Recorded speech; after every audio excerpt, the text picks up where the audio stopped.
प्रसंग संत रामपालजी महाराजांचा असून मराठी भाषिक भक्त समाजास सहज समजावे म्हणून हिंदी भाषेतून मराठी भाषेत रूपांतरित करण्यात आलेला आहे.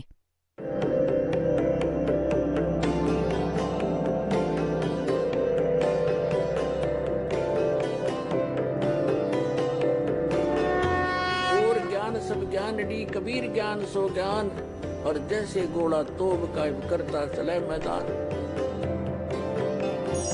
जगद्गुरु तत्वदर्शी संत रामपालजी महाराजांचे अमृत वचन सर्व पवित्र धर्मांच्या व पवित्र शास्त्रांच्या आधारावर. आणि जेव्हा या दासाला माहीत नाही काय पाहिलं होतं, या दासामध्ये स्पेशल मला सांगितलं होतं की हे नाम तू देत जाशील, सत्संग कर आणि एकटं वाटून घेऊ नकोस. परमात्मा तुझ्या सोबत असतील आणि विश्वात तुझ्यासारखा पृथ्वीवर कोणी संत नसेल.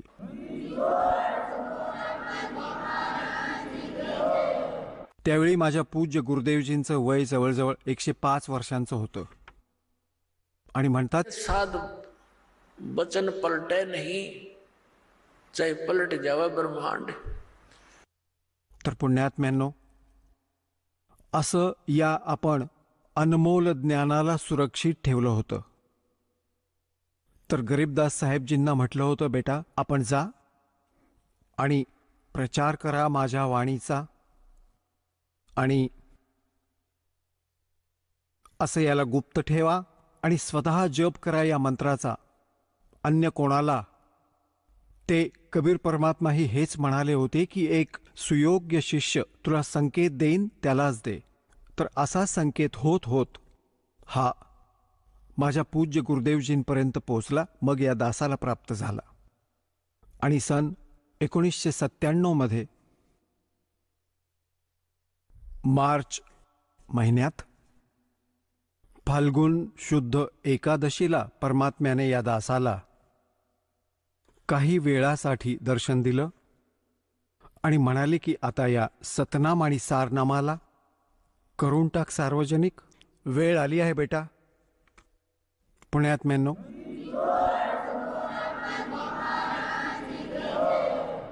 आता पुण्यात्म्यांनो,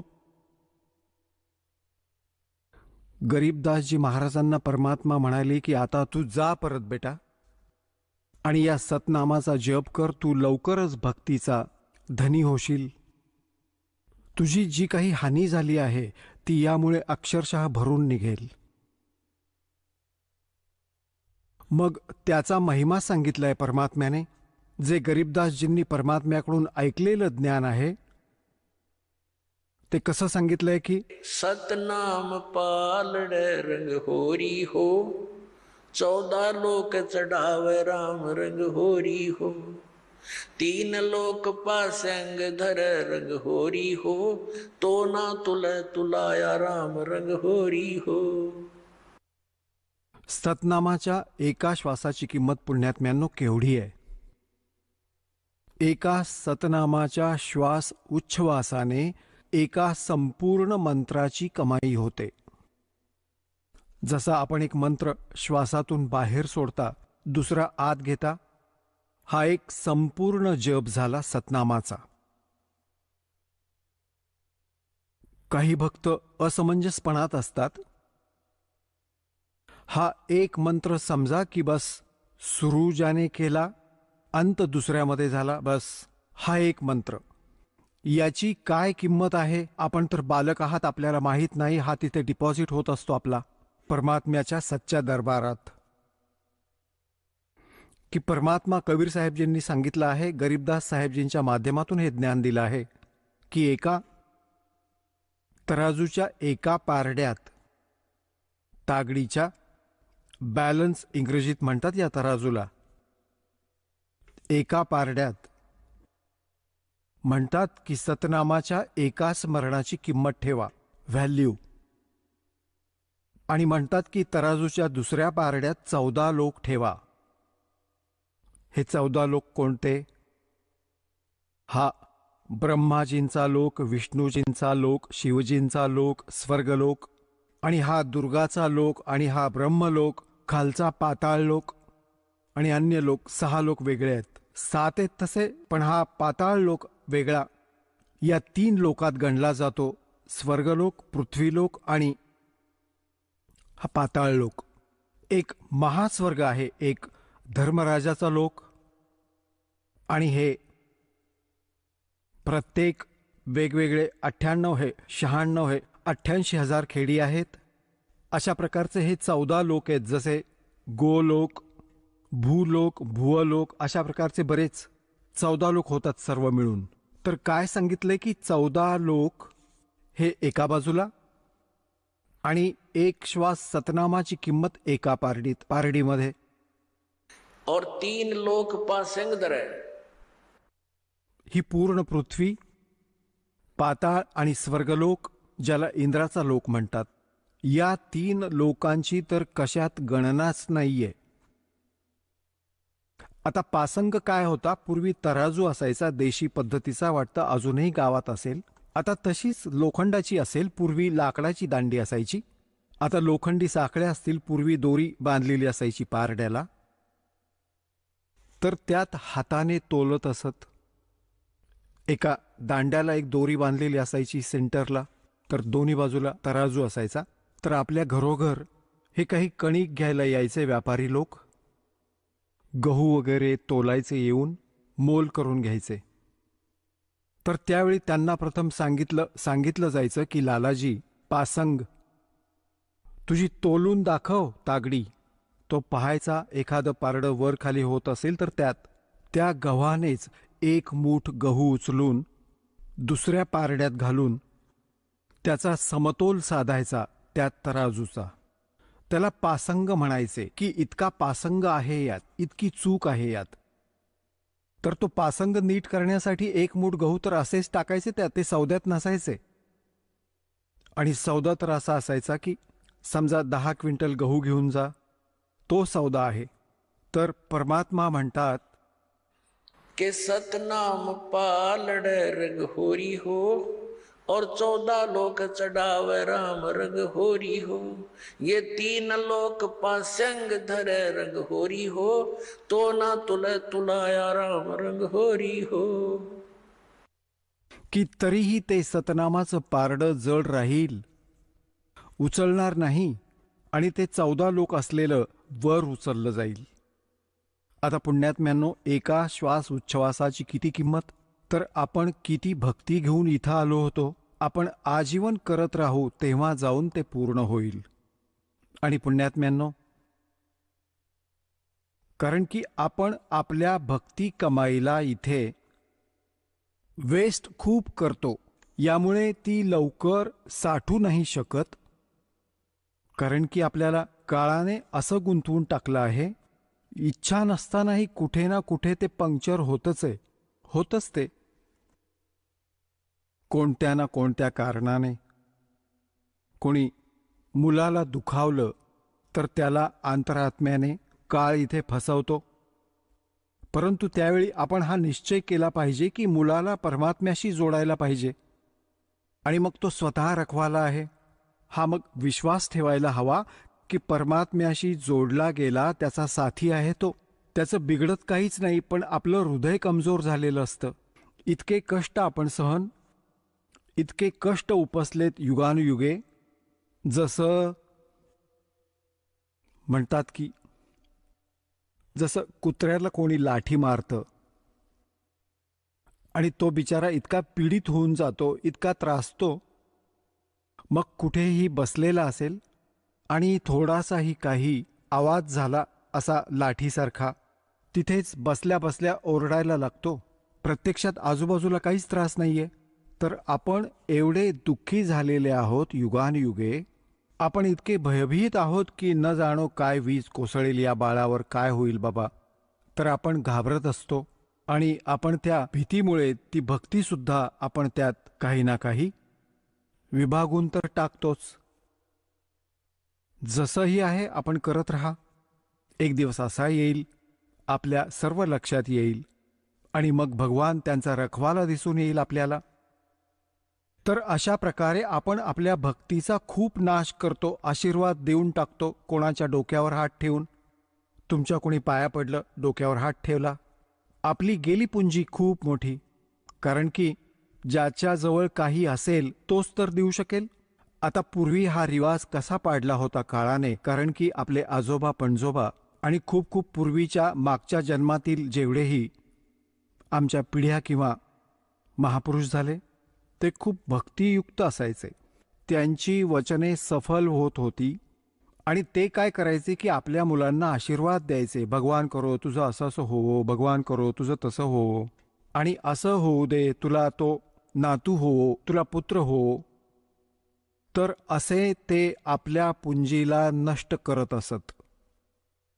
आपल्या टायरमधून, आपल्या चाकातून, आपल्या ट्यूबमधून दुसऱ्याच्या चाकात हवा भरायचे. आता ना ती त्यांची ट्यूब कामाची राहिली, ना स्वतःची खराब करून टाकली, दोघेही जागीच थांबले. त्याचा विधी आहे की त्याच्यात हवा भरण्यासाठी वेगळी व्यवस्था आहे, ती तिथूनच हवा भरली जावी.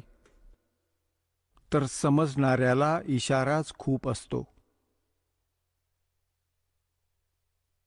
आता पुण्यात्म्यांनो, गरीबदास साहेबजींना वरती हे सर्व दाखवलं दात्याने. तिथे काय झालं की गरीबदास साहेबजी यांचे जे मित्र होते त्यांना काही वेळाने, तासा 2 तासांनी आठवलं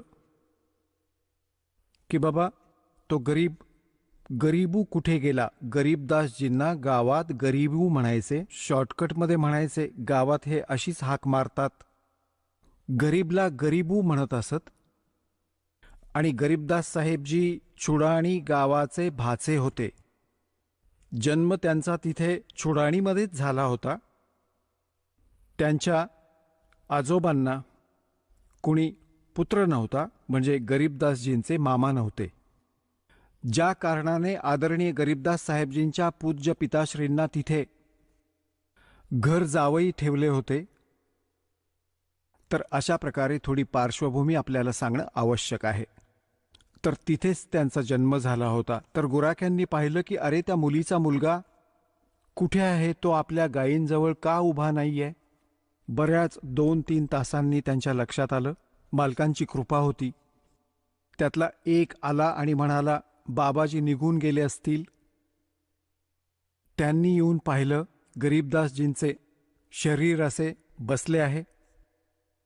लांबून आवाज दिला, गरीबू उठ रे बाबा, तुझा टाईम, तुझी पाळी आली, गायी सांभाळायची पाळी आली तुझी, उभा राहा. आता जवळ येऊन म्हणाले, भगतजी उभे राहा, समाधी लावून बसले आहात. जवळ येऊन त्याला पकडून हलवू लागले, म्हणाले, उभा राहा बाबा. आता तो पडला असा, तो तर त्याच्यात नव्हताच आत्मा. आता एकदम ती मुले अचंबित झाली. ते मोठे मोठे गुराखी गवळी ते आले, आरडाओरडा केला, अरे मेला मेला. जादू टोण्याचं दूध प्यायले. बाबाजींनी जंतरमंतर केलं. आणि आता तर मुलीचा मुलगा मेला. एकुलता एक मुलगा, तिला दुसरा मुलगा नव्हता. आता पुण्यात्म्यांनो, धावपळ झाली. 2-3 गुराखी पळत आले गावात.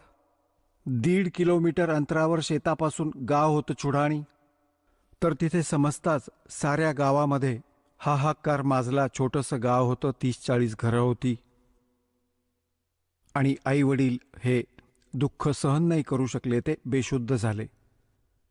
12 वर्ष तिथं राहिल्यानंतर संतान प्राप्ती झाली होती आणि तोही मृत्यूला प्राप्त झाला हे ऐकून ते एकदम बेशुद्ध पडले.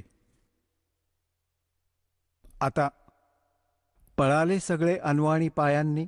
जिथं शेतात सांगितलं होतं तिथं असं झालं. सगळी कहाणी सांगितली गेली.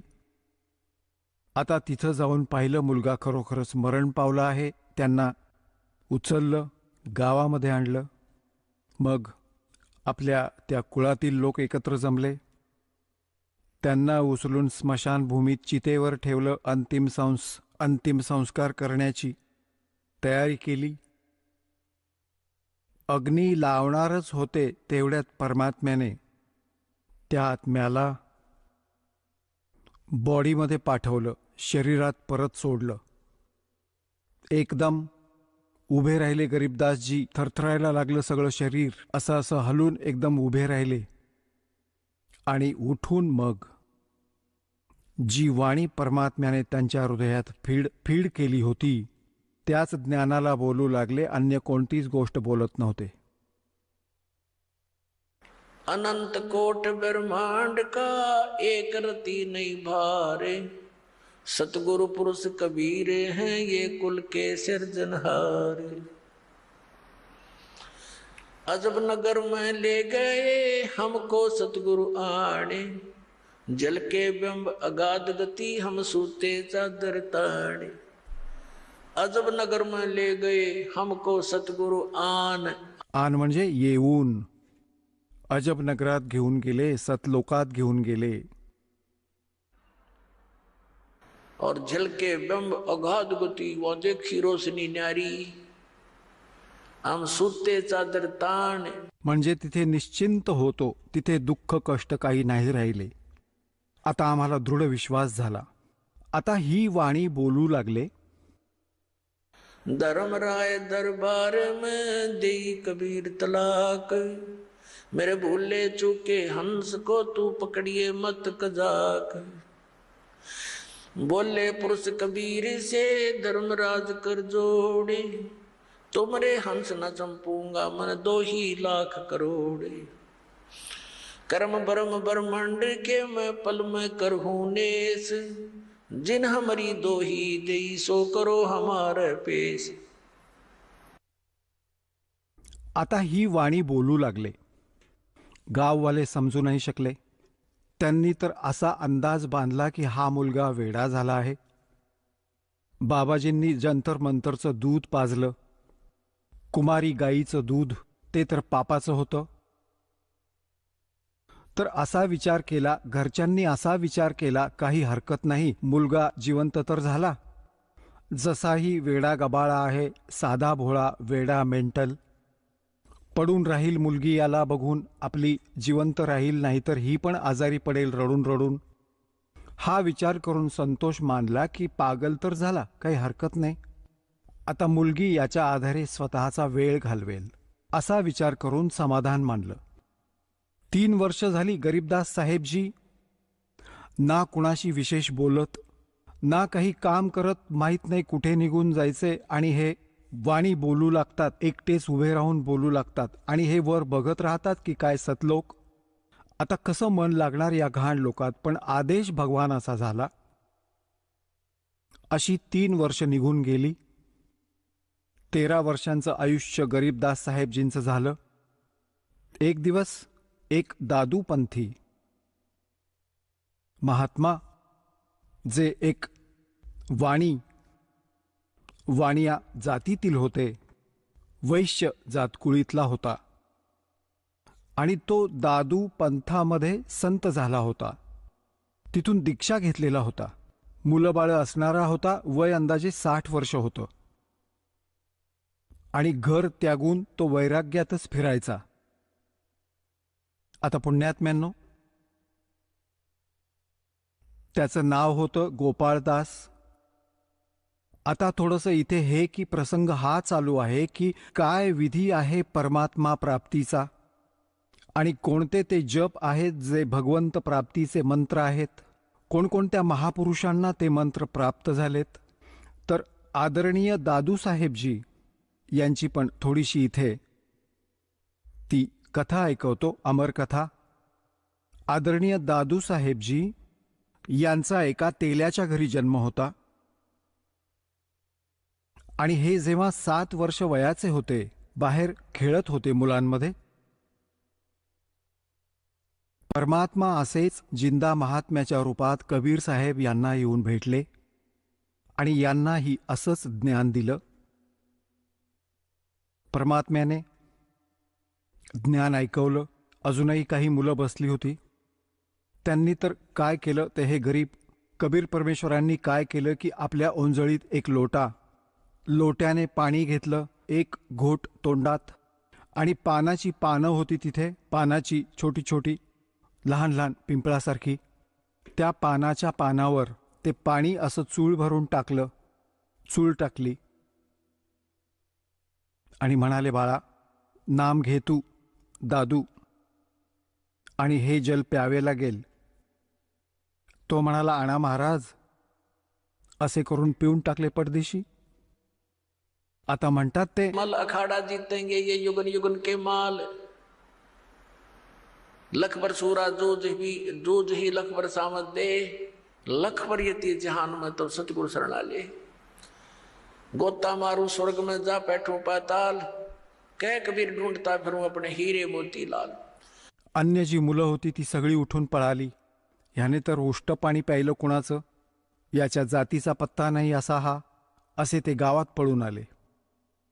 आणि तिकडून त्या आत्म्याला घेऊन परमात्मा सचखंड सतलोकात गेले. तो मुलगा अचेतन झाला, डेड नाही झाली बॉडी. आणि आत्मा परमात्मा बरोबर घेऊन गेले ते, जसे गरीबदास साहेबजींना वर घेऊन गेले होते. हे गरीबदास साहेबजींच्या बरेच आधी झाले होते, जवळजवळ 200 वर्षांपूर्वी, शेकडो वर्षांपूर्वी, 100-1 वर्षांपूर्वी. तर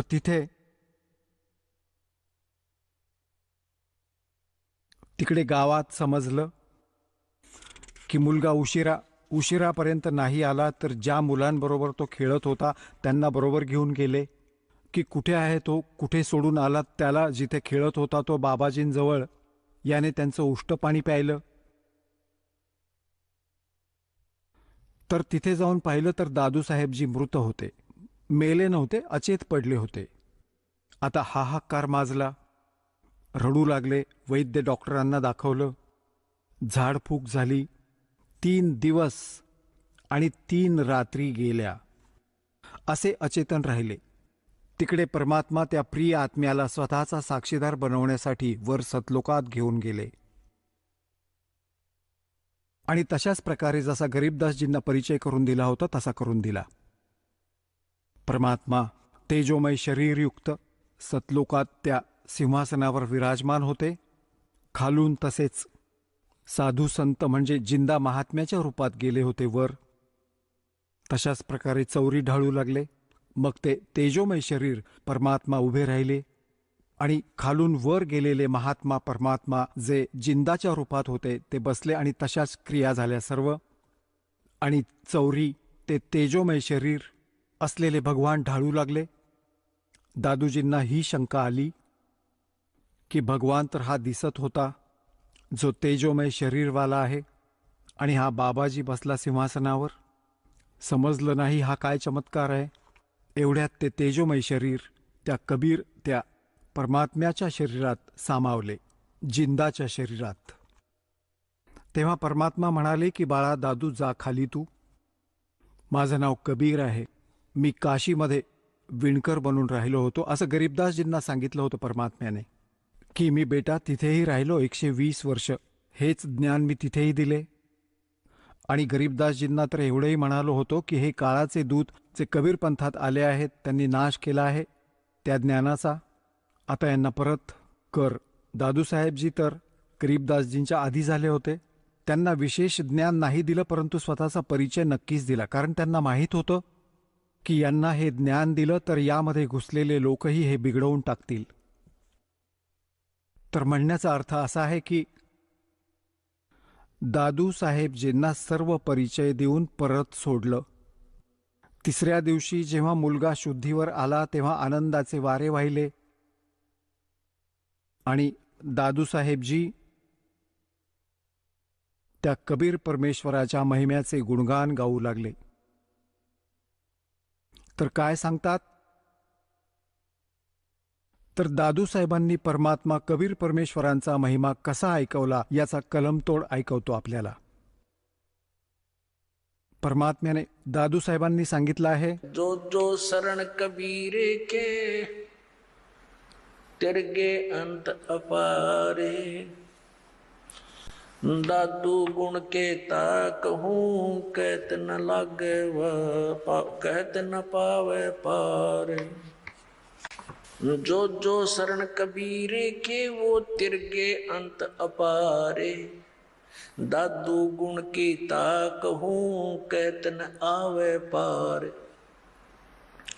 कबीर करता आप है दूजा नहीं कोई, दादू पूर्ण जगत को भक्ति दृढ़ावत सोए। होय होय। आता दादूसाहेबजी म्हणतात कि जो जो शरण कबीर की और पार हो गए अनंत,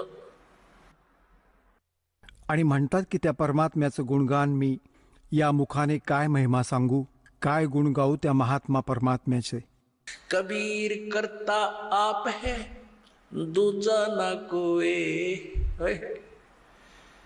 दादू पूर्ण जगत को भक्ति दृढ़ावत सोए। पूर्ण जगाला यथार्थ ज्ञान तोच परमात्मा स्वतः येऊन देतो, दृढ करतो। यो ठेका पूरा होवे जब सब कोई तजे शरीर। ठेका म्हणजे जे कॉन्ट्रॅक्ट, ॲग्रीमेंट जे आपल्या शरीराचे झालेले आहे, एवढा वेळ आपला निर्धारित आहे। म्हणतात की हे जेव्हा पूर्ण होईल तेव्हा सर्वांना शरीर त्यागावं लागेल। परंतु कबीर साहेबजी म्हणतात, परमेश्वरजी आए हैं सो जाएंगे राजा रंग फकीर, एक सिंहासन चढ़ के जा एक बंधे जा तजीर। तर इथे दादूसाहेबजीही त्याचंच समर्थन करत आहेत। ठेका पूरा होवे जब सब कोई तजे शरीर, दादू काल गंजे नहीं जपे जो नाम कबीर। दादूसाहेबजी म्हणतात की काळ त्यांच्या जवळ येऊ शकत नाही जो कबीर परमात्म्याच्या सतनामाचा जप करतो। आदमी की आयु घटे तब यम घेरे आए, सुमरण किया कबीरे का दादू लिया बचाए। आता परमात्म्याने सारे यमाचे दूत दाखवले सर्व, आणि खूप काही लीला दाखवल्या स्वतःच्या, की दादूसाहेबांना एकटं सोडलं रस्त्यात। यमाचे दूत चहूबाजूंनी आले की बाबा कोण आले हे, आम्ही घ्यायलाही गेलो नाही आणि आता मेलो, आपल्याला रागावतील, पकडा याला पकडा, हे कसे आहेत, कोण आहेत।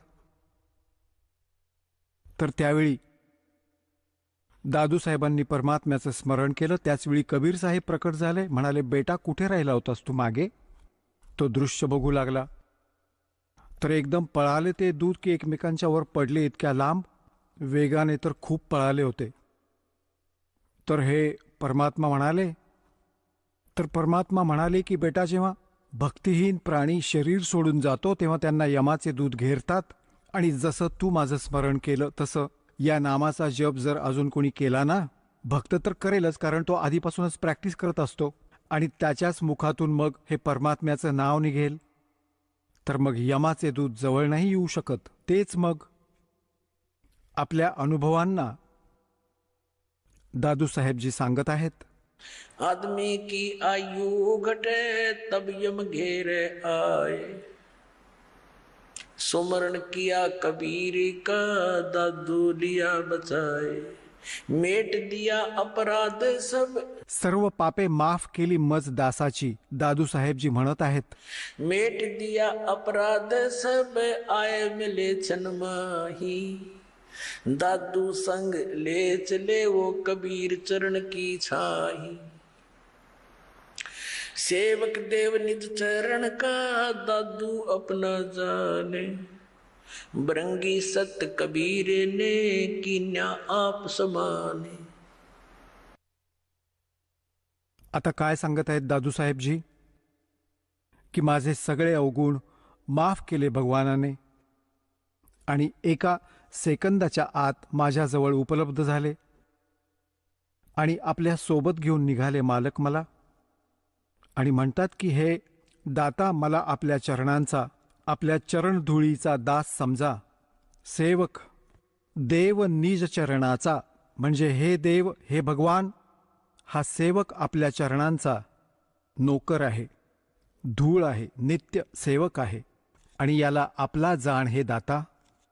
और बरंगी सत कबीर ने कर लिया आप समान, की जसा एक भुंगा कीटक असतो, गू गू करणारा भुंगा असतो, जो किडे उचलून आणतो आणि त्याला आपले स्वर ऐकून ऐकून स्वतःसारखेच आवाज काढणारा बनवून टाकतो, तसे परमात्म्याने हे ज्ञान दिले आणि परमात्म्याचे गुण गाणारा झाला तोही, तर पुण्यात्म्यांनो हीच स्थिती आपली आणि दासाची झाली आहे. जेव्हापासून हे ज्ञान ग्रहण झालं, हे ज्ञान लक्षात आलं, तेव्हापासून आपणही भुंगा झालोय. न जाणे सर्वांना सांगतो, कोणाकोणाला सांगू, आणि भुंग्यापेक्षा यापेक्षा अजूनही भुंगा झालो. आपणही सर्व भगवंताची मुले ज्ञानाशी परिचित झालात, तुम्हीही हे बोलू लागलात. दादू अंतर्गत सदा छन छन सुमरण ध्याने, वारो नाम कबीर पर पल पल मेरे प्राण. सुन सुन साख कबीर की यो काल नवावे माथे, धन धन हो तीनों लोक में दादू जोड़े हाथे. सुन सुन साख कबीर की. कबीर साहेबांचा महिमा, साख म्हणजे महिमा. त्यांच्यासारखा तुझा महिमा तर नाही, म्हणजे तुझे गुण तर नाही आहेत, तर साख. आणि दुसरे हे साखी, म्हणजे साखीच्या माध्यमातून त्यांचे गुणगान जे ऐकले जाते. काळ सुद्धा म्हणतात कोमेजून जातो, खाली मान घालतो, की तो तर समर्थ शक्ती आहे. और धन धन तीनों लोग में दादू जोड़ा थे.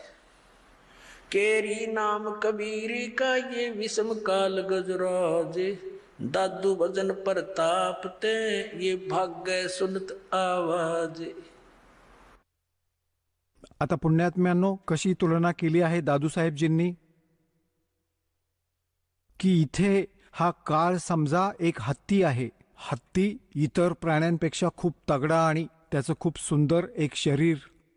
हा तर समजा काळ, कारण की श्रीमद भगवत गीता अध्याय नंबर 15 श्लोक नंबर 18 मध्ये गीता ज्ञानदाता म्हणतो की मी लोकवेदामध्ये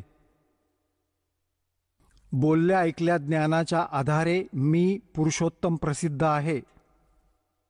कारण की जे प्राणी माझ्या आत आहेत त्यांच्यापेक्षा मी उत्तम आहे, श्रेष्ठ आहे, उच्च आहे, तगडा आहे. जसा हत्ती इतरांपेक्षा उंच असतो, परंतु गीता ज्ञानदाता हेही स्पष्ट करतो आहे की गीता अध्याय नंबर 15 श्लोक 16 आणि 17 मध्ये की क्षरपुरुष आणि अक्षरपुरुष हे दोन पुरुष आहेत, दोन प्रभू आहेत. हे दोघे नाशवंत आहेत आणि यांच्या अंतर्गत जेवढे प्राणी आहेत तेही नाशवंत. क्षरपुरुष स्वतः आहेत. गीता अध्याय नंबर 15 श्लोक नंबर 17 मध्ये स्पष्ट केलंय की उत्तम पुरुष हा तू अन्य हा. तो गीता ज्ञानदात्यापेक्षा अन्य आहे, तो स्वतः म्हणत आहे हे. आणि त्यालाच परमात्मा म्हटलं जातं. या लोकत्रयम आविश्य विभर्ती अव्यय ईश्वर, जो तीनही लोकात प्रवेश करून सर्वांचं पालन पोषण करतो, तो आहे अविनाशी परमात्मा. तर इथे 15व्या अध्यायाच्या 18व्या श्लोकात गीता ज्ञानदाता फक्त हे म्हणत आहे की माझ्या ह्या 21 ब्रह्मांडात जेवढे प्राणी माझ्या अंतर्गत आहेत त्यांच्यापेक्षा मी सुप्रीम आहे, बस. पण I am not Purushottam. Purushottam तर सांगितला 15व्या अध्यायाच्या 17व्या श्लोकात. तर हा म्हणत आहे की इथे माझ्या अंतर्गत जेवढे प्राणी आहेत, मग ते भले शरीरात आहेत किंवा जीवात्मा आहेत, त्यांच्याहून मी उत्तम आहे, म्हणून मी पुरुषोत्तम प्रसिद्ध आहे लोकवेदात. वास्तविक तर सांगितलं की तो कोणी वेगळाच आहे. केरी नाम कबीर का और विषम काल गजराजे, दादू भजन प्रताप से ये भाग्य सुनत आवाजे. काय सांगायचा प्रयत्न केलाय दादू साहेबजींनी की ज्याने काळाला तर समजा गजराज, हत्तींचा राजा, म्हणजे त्यांच्यापेक्षा, म्हणजे हत्तींमध्ये सर्वात बलवान हा त्यांचा राजा असतो, हा नियम आहे. आणि और केरी नाम कबीर का, आणि शक्तिमान वाघ समजा कबीर परमात्म्याचं हे सतनाम. और दादू भजन प्रताप से ये सुनते भाग्य आवाज गाज. जसं हत्ती कुठे जंगलात असेल आणि वाघाने डरकाळी फोडली आणि तो जवळून ऐकू येत असेल की आवाज जवळून येत आहे, हत्ती लीद टाकतो आणि पळून जातो, सोडून त्या स्थानाला दूर पळून जायचा प्रयत्न करतो. तर काय सांगतायत, काय सांगू इच्छित आहेत दादू साहेबजींनी की हा काळ देखील कुणी लहान सहान प्राणी नाहीये, कुणी लहान शक्ती नाहीये. 10,000-1,000 बाहूंचा मालक आहे हा, 1,000 बाहूंचा, 1,000 कलांचा. आणि ब्रह्मा विष्णू महेशजी याचे पुत्र आहेत, ते केवळ 16 कलांचे आणि 4 बाहूंचे आहेत. परंतु त्या परमात्म्यासमोर जो असंख्य बाहूंचा, असंख्य कलांचा, असंख्य शक्तीचा मालक आहे, त्याच्या समोर हा असा पळतो जसा वाघाची डरकाळी ऐकून हत्ती लीद करून पळतो. केरी नाम कबीरी का विखम काल गजराज, दादू भजन प्रताप ते भाग्य सुनत आवाज। पल एक नाम कबीरी का दादू मन चितलाए, हाथी के असवार को स्वान काल नहीं खावे। आता बघा कशी उपमा दिली आहे मालकांच्या शरणी आलेल्या प्राण्याला, की जसा हत्ती. आता हत्तीचीच दुसरी उपमात्मक पद्धतीने कसं सांगितलं आहे की जो कबीर परमेश्वरजींच्या शरणी आला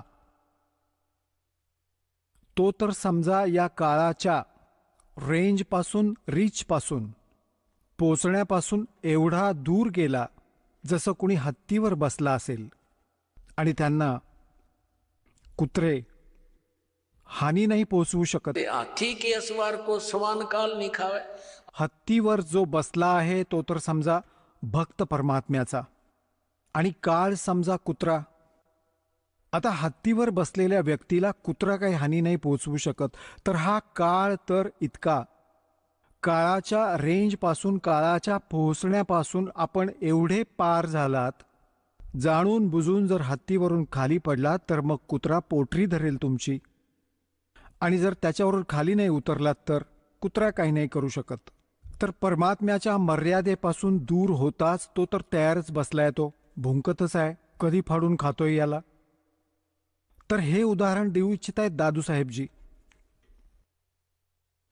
पल एक नाम कबीरी का दादू मन चितलाए, हस्ती के असवार को ये स्वान काल नहीं खावे। सुमरत नाम कबीर की ये कटे काल की पीरे, दादू दिन दिन ऊंचा हो फिर परमानंद सुख सीरे। स्मरत नाम कबीराचं जे परमात्म्याने अगदी योग्य पद्धतीनं सांगितलं आहे, त्याचा जप केल्याने या काळाचा त्रास कमी होईल. हा काळ जो तुम्हाला दुःख देत आहे ते कर्मांनी, पाप कर्मांनी, ते मग नष्ट होऊन जाईल आणि हेच परमात्मा करतात. कर्म ब्रह्म मंड के में पल में कर होनेस, म्हणजे क्रॉस मारू त्या सगळ्यावर. अर्जिन हमरी दो ही दी सो करो हमारे पेश। तुम्ही अकाउंट मध्ये नका घेऊ. दादू नाम कबीर की जो कोई लेवे ओटे, तिनको कभू लागे नहीं ये काल वज्र की चोटे। आता पुण्यात्म्यांनो, इतक्या सामर्थ्याच्या शरण गेलो आपण आणि हे इतके साक्षीदार भगवंताचे की दादूसाहेब म्हणत आहेत की कबीर साहेबांच्या खऱ्या नामाची विधिव्रत जो शपथ घेईल त्याच्या शरणामध्ये येईल,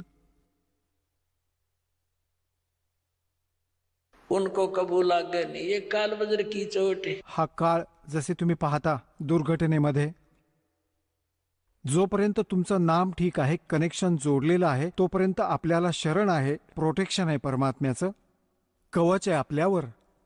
काळाचा कुठला अटॅक नाही लागणार, कोणत्याही कर्माचा दंड परिणाम नाही करणार. जसं तुम्ही बघता की दुर्घटनेमध्ये कुटुंबाच्या कुटुंब उद्ध्वस्त होतात, हे कधीच नाही होऊ शकत या मालकाच्या शरणी येणाऱ्यावर, परंतु राहावं लागेल मर्यादेमध्ये. आता पहा कशी तुलना करतात परमात्म्याची. दादू नाम कबीर की जय कोई लेवे ओठे, तिनको कबू लागे नहीं ये काल वज्र की चोटे। हे काळाचे वज्र, हा परमाणू, हे मिसाईल ही निष्क्रिय होऊन जाईल, हे तर जे वरून सोडतो तो. मग म्हणतात और संत सब कूप हैं ये कहते जरीता नीर, दादू अगम अपार है दरिया सत्य कबीर। दादूसाहेब कशी उत्तम तुलना करतात. बाकी सर्व संत विहीर आहेत, जसे लहान सहान कोणी संत आहेत ज्या देवतांना तुम्ही पूजता, हे तर असं समजा की कोणा विहिरीचं पाणी आहे, कुठल्या झऱ्याचं पाणी, कोणी लहान सहान झरा काही क्षेत्रात काम करत आहे. और दादू अगम अपार है ये दरिया सत कबीर। समुद्र, परमात्मा तर समुद्र आहे समजा, आणि समुद्रातही उत्तम पाण्याचा समुद्र जो कधी, ज्याचं पाणी संपतच नाही. आणि इतर लहान सहान चमत्कार हे पण सांगतात की तिथून माझ्यासाठी हा लाभ झाला, तिथून माझ्यासाठी हा लाभ झाला. म्हणतात इतर संत सगळे कूप आहेत, विहीर आहेत. ते फक्त पिण्यासाठीच पाणी देऊ शकतात, शेतीसाठी काही उपयोग नाही. पाणी पाण्यानेच काम चालते. शेतीही करावी लागते, त्याही गरजेची पूर्तता व्हायला हवी, तेव्हाच जीवन पूर्ण सफल होईल. तर ते म्हणतात और संत सब कूप हैं कहते जरीता नीर, झरणे आहेत त्यानेच लहान सहान कामे करून घेत आहेत. और दादू अगम अपार है ये दरिया सत कबीर. म्हणजे इथेही तुम्हाला सुखी ठेवेल जसं इथलं सुख आहे, आणि मग सतलोकात घेऊन जाईल, सगळी कामं करून टाकील.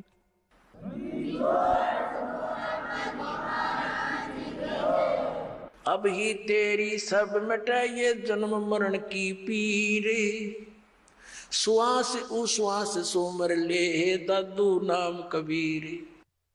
आता तुझे हे सर्व झंझट संपून जाईल. या श्वास उच्छ्वासाने त्या परमात्म्याचं ज्ञान खऱ्या पूर्ण संताने प्राप्त करून स्मरण कर. दादू नाम कबीर का ये सुन के कप काले, नाम भरोसे नर चले तो हो नवा का भाले. दादूसाहेब म्हणतात की दादू नाम कबीर का, अरे सुनते का पे काल. हा 21 ब्रह्मांडांचा स्वामी क्षरपुरुष हा सगळा कापायला लागतो मालकांचं नाव घेताच. ह्याची छाती धडधडायला लागते. आणि म्हणतात की नाम भरोसे नर चले, नामाचा आधार घेऊन चला संसार आपल्या जीवनरूपी प्रवासात. तो हो नवा का बाल. त्याचं काही नाही बिघडू शकत. खऱ्या श्रद्धेने चालत राहा. जिनमो को निज नाम दिया सोए सतगुरु हमारे, दादू दूसरा कोई नहीं कबीर सिरजनहारे. तोड़ पाट दिया कि जिनमो को निज नाम दिया. निज खरा मंत्र जे सतनाम मला दिलं, माझा तोच सद्गुरू आहे, बाकी नकली सद्गुरू होते सगळे. आणि म्हणतात दादू दूसरा कोई नहीं केवल कबीर सिरजनहार. तो कबीर परमात्मा सृजनहार. आता पुण्यात्म्यांनो, आता तो दादूपंथी गोपालदासजी त्या चुडाणी गावात आपल्या कोण्या सेवकाच्या घरी येऊन थांबला. तो सेवक म्हणाला, महाराजजी, आमच्या एका मुलीचा मुलगा अशा अशा कोण्या साधूचं जंतर मंतरचं दूध पिऊन मेंटल झाला, आणि म्हणतात की साधूची विद्या साधूच मारू शकतो, काही दया करा. गोपालदासजी म्हणाले की बोलवा त्या बालकाला, बघतो.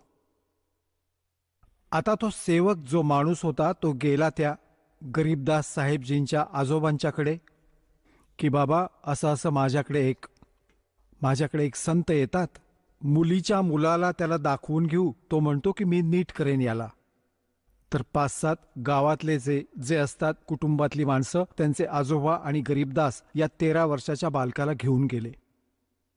दादूपंथी ते गोपाळदासजी गरीबदासजींना विचारतात की बेटा, तो कोण होता ज्याने तुला बर्बाद केले? त्याचं काय नाव होतं?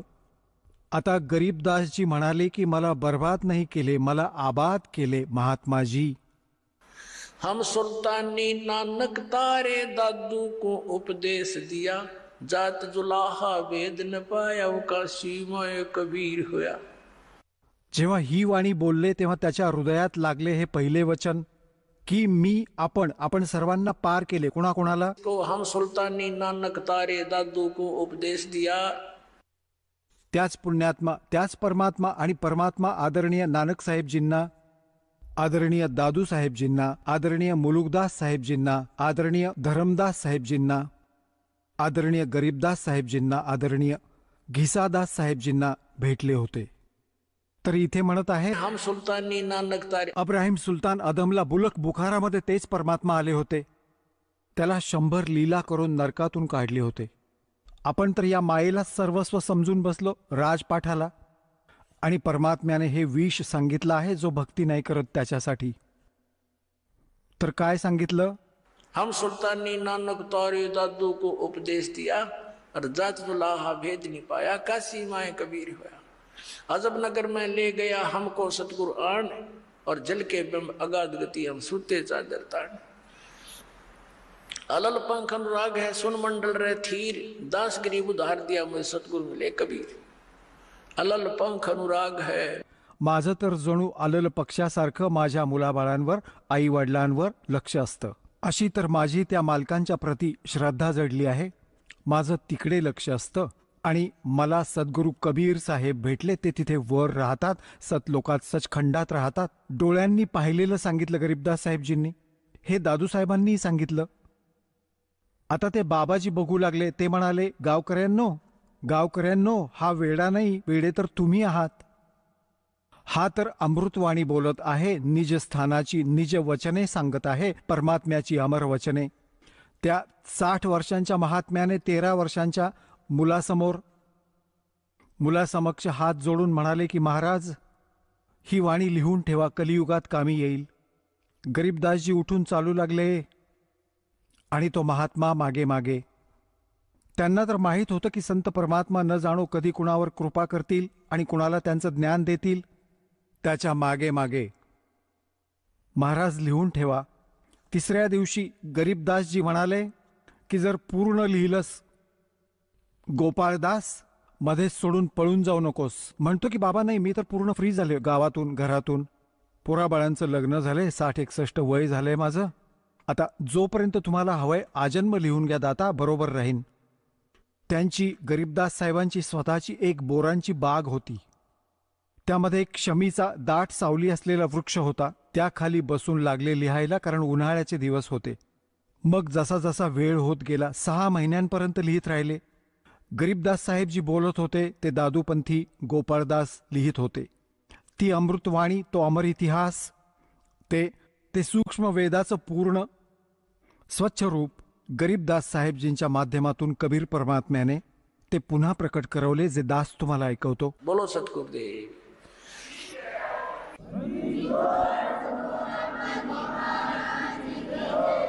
चला आता आपण त्या श्रद्धाळूंचे अनुभव जाणून घेऊयात, ज्यांनी जगद्गुरू तत्वदर्शी संत रामपालजी महाराजांकडून दीक्षा प्राप्त केलेली आहे, तसेच त्यांच्याद्वारा सांगितलेल्या भक्ती मार्गावर चालत आहेत. नमस्कार. सतसाहेब. आपलं नाव? शोभा दीपक गायकवाड. आपण कुठून आलात? सोलापूरवरून, मारडी गाव.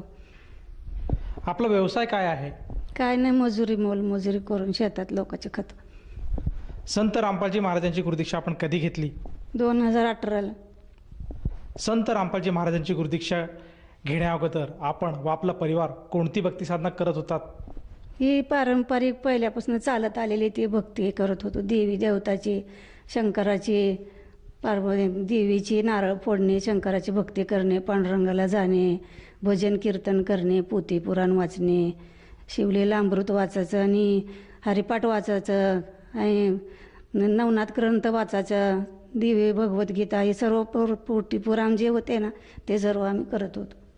ते भक्ती करतच काय लाभ होत नव्हता आणि परत आम्ही निरंकारी सत्संगमध्ये 15 वर्ष भक्ती केली.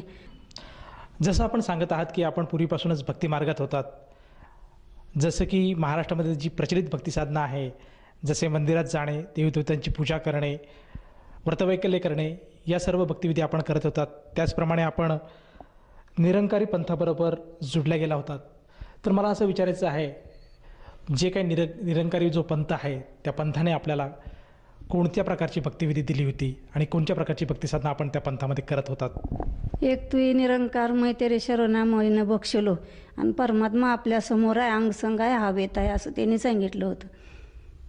आणि ते भक्ती आम्ही असं पूर्ण देशामध्ये, दिल्ली, हैदराबाद, पुणे, सातारा, कुठं असेल तिथं असं 15 वर्षे एक क्षण, 1 मिनिटसुद्धा कधी असं सत्संग न करता राहिला ना. आणि असं रात्री जरी झोपले ना, एक तुही निरंकार परमात्मा तुही शरण आहे म्हणून असं रात्री जरी आठवला तर सकाळपर्यंत असंच हात उचलत होते आणि परमात्माला समर्पण होऊन, परमात्मा आपल्यापाशी आहे आणि आपल्याला पाहिजे आणि त्याच्याशिवाय आपल्याला जगाचंच नाही असं पूर्ण निश्चय करून निरंकारीची भक्ती करत होते. जसा त्रास होईल तसा शरीराला आम्ही परत दुसरी ती निरंकारी सत्संग सोडलं आणि दुसरी भूतबाधा बघणारे, करणी बघणारे आणि देवऋषी, याला 10,000 त्याला 5,000 आणि कुणी काही सांगितलं की ते बकरी कोंबडी असले टाकत आणि त्या लोकांच्या असं म्हणजे 5 वर्ष दिवस 6 वर्ष असेच काढले की आता निरंकारीमध्ये तर सुख नाही भेटत। मग त्रासून मग ते देवाला कशाला करायचे, मग ते भक्ती पण मी नामस्मरण पण मी स्वतः सोडून दिले। जे देवाच्या आपण एवढं म्हणजे जीव तोडून आणि कसली न विसरता भक्ती केली असताना त्या देवानी जर आपल्याला सुख नाही दिलं तर मी म्हणजे पूर्ण म्हणजे त्यातून बाजूला निघाले अंतकरणामधनं।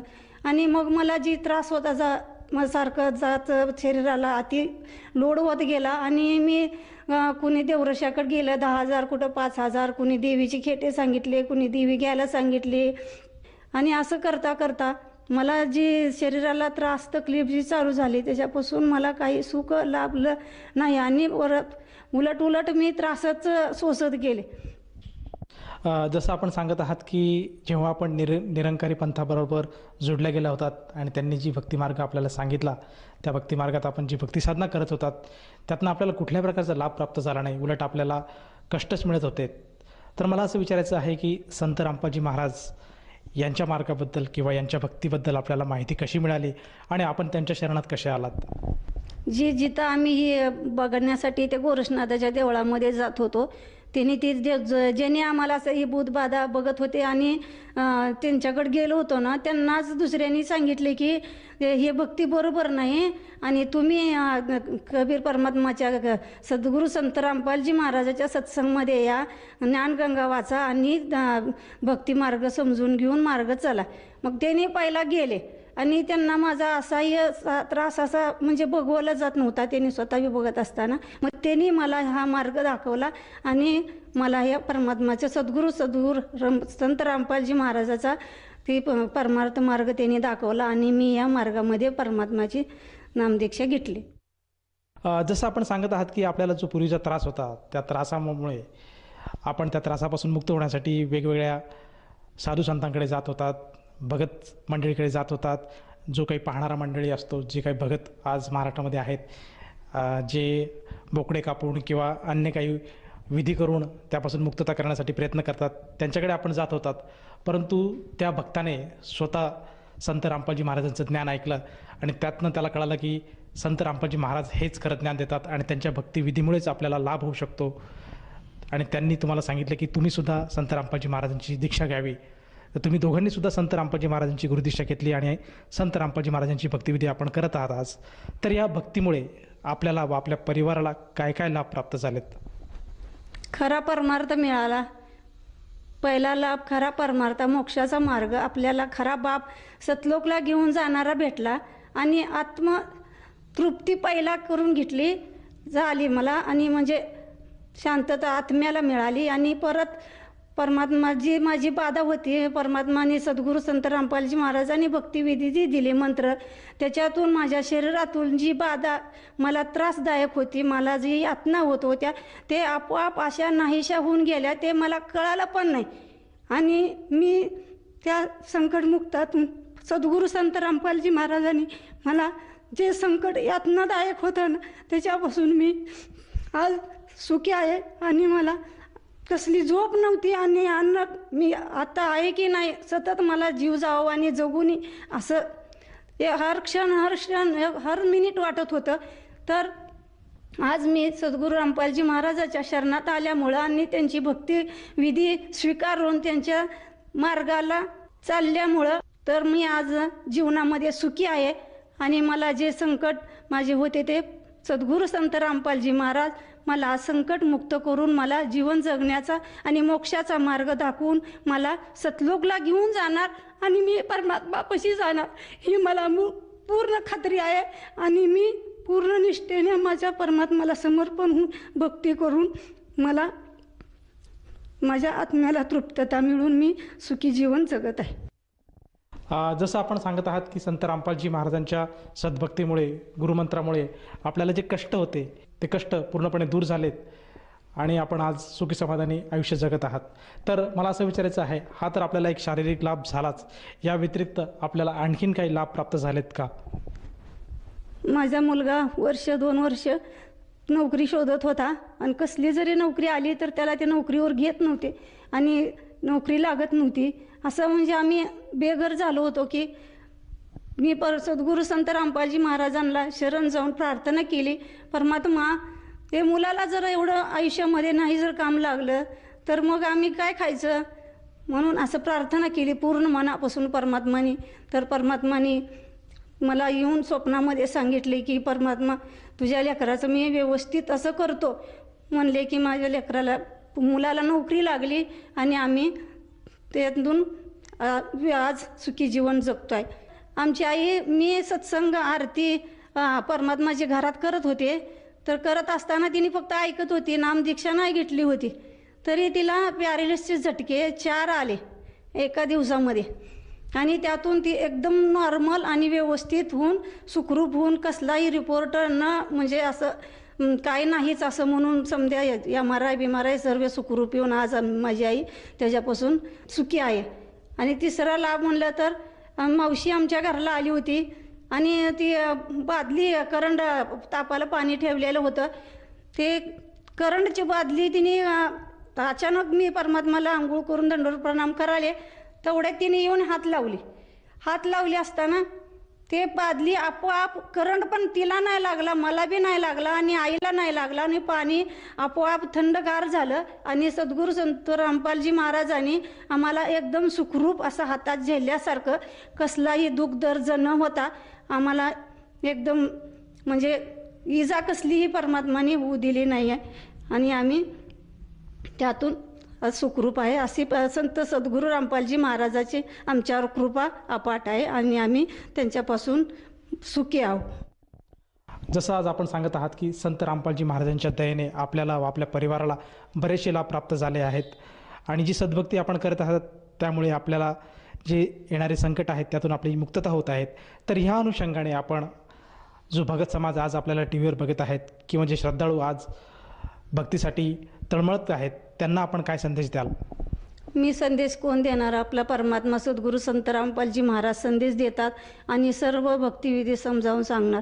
मी एवढंच सांगू इच्छिते की जे आमचं बी कल्याण झालंय तुम्ही बी कल्याण करून घ्या आणि परमात्माची सतभक्ती तुम्ही TV वर ऐकून मोबाईलवर ऐकून पूर्ण समजून घ्या आणि तुमच्या जीवनाचं कल्याण करून घ्या आणि आम्ही बी सुखी झालो, तुम्ही बी सुखी व्हा. जसं आपण सांगत आहात की प्रत्येकाने संत रामपालजी महाराजांचं ज्ञान समजून घेतलं पाहिजे आणि त्यांनी जी भक्तिविधी दिली आहे ती भक्तिविधी स्वीकारून आपल्या जीवनाचं कल्याण करायला हवं. तर ह्या अनुषंगाने जर एखाद्या साधकाला वाटलं की आपण सुद्धा संत रामपालजी महाराजांची नामदीक्षा घ्यावी तर तो साधक किंवा ती व्यक्ती नामदीक्षा कशी घेऊ शकेल? तुम्ही जे सत्संग बघताय तिथं जे खाली पट्टीवर नंबर येतात त्या नंबरवर कॉन्टॅक्ट करून तुम्ही बी नामदीक्षा घेऊ शकता आणि परमात्माची भक्ती करू शकता. जसं आपण सांगत आहात की जो आज आपल्या टी व्हीवर जो सत्संगाचा कार्यक्रम चालू आहे तो कार्यक्रम चालू असताना जे आपल्या टी व्हीच्या स्क्रीनवर जे नंबर फ्लॅश होत आहेत त्या नंबरपैकी कुठल्याही एखाद्या मोबाईलवर आपण जर संपर्क साधला तर आपल्याला आपल्या जवळच्या नामदान केंद्राची माहिती मिळेल आणि तेथे जाऊन आपण नामदीक्षा घेऊ शकेल. तर मला असं विचारायचं आहे की जर ती व्यक्ती त्या नामदान केंद्रावर गेली आणि त्यांनी नामदान घेण्याची इच्छा जाहीर केली तर त्या व्यक्तीला त्या नामदीक्षेसाठी किती पैसे मोजावे लागतात? निशुल्क नामदीक्षा आहे आणि ते आपण भक्तीसाठी जे आरतीचं पुस्तक आणि परमात्माचा फोटो आणि कार्ड हे समजा फ्रीमध्ये भेटते आणि परमात्मा आपल्याला नामदीक्षा देऊन सुखरूप आपल्याला जीवनाचा आपला मोक्षाचा मार्ग आपल्याला समजून सांगते. धन्यवाद. सत्साहेब.